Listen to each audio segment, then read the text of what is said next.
మీకా గ్రంథము 6వ అధ్యాయము 8వ వచనం.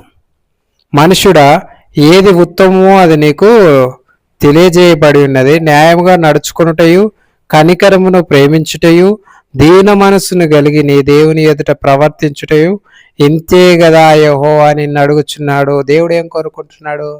నీతిగా న్యాయంగా బ్రతకడం. నీతిగా న్యాయంగా బ్రతికితే నీవు తప్పు చేయవు. ఎందుకంటే నీతిగా బ్రతికేవాడు తప్పు చేయడానికి ఇష్టపడడు. నీ జీవితంలో కనికరము ప్రేమ ఉండాలని చెప్పి దేవుడు కోరుకుంటూ ఉన్నాడు.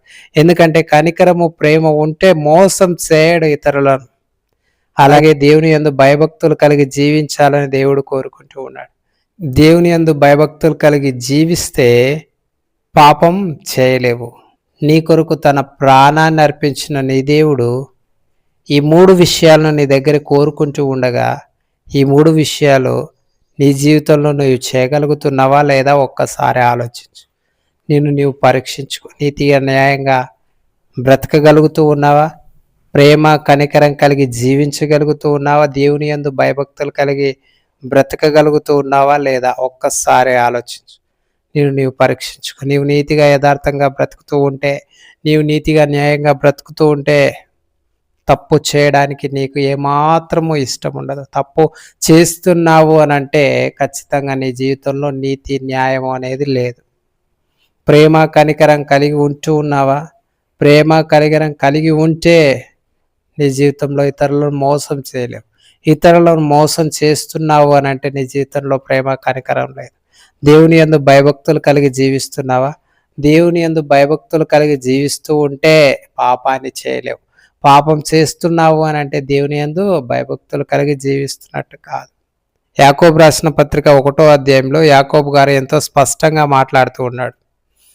పేదలైన వారిని, అనాథలైన వారిని, విధవరాలను ఆదరించుటయు, ఇహలోక మాలిన్యము తనకు అంటకోకుండా తను తాను కాపాడుకొనుటే నిజమైన భక్తి అని చెప్పి ఎంతో స్పష్టంగా భక్తుడైన యాకోబు గారు చెబుతూ ఉన్నారు. అయితే నీ జీవితంలో ఇలాంటి భక్తి నీవు కలిగి ఉన్నావా లేదా ఒక్కసారి ఆలోచించు. దేవుడు నీ నుండి కోరుకుంటున్నది ఇదే. ఈ చిన్న విషయాన్ని దేవుడు కోరుకుంటూ ఉంటే ఆ చిన్న విషయాన్ని చేయడానికి నీ కొరకు తన ప్రాణాన్ని అర్పించిన దేవునికి ఇంత చిన్న విషయాన్ని చేసి నీ జీవితం ద్వారా దేవుణ్ణి సంతోషపెట్టలేవా? ఒక్కసారి ఆలోచించు. నీవు పరీక్షించుకొని నీ దేవుణ్ణి సంతోషపెడుతున్నావా లేకపోతే ఇంకా దుఃఖపెడుతూ, గాయపెడుతూ, సులువేస్తూ, పలుమార్లు దేవునికి గాయాలు రేపుతూ బ్రతుకుతూ ఉన్నావేమో ఒక్కసారి ఆలోచించు.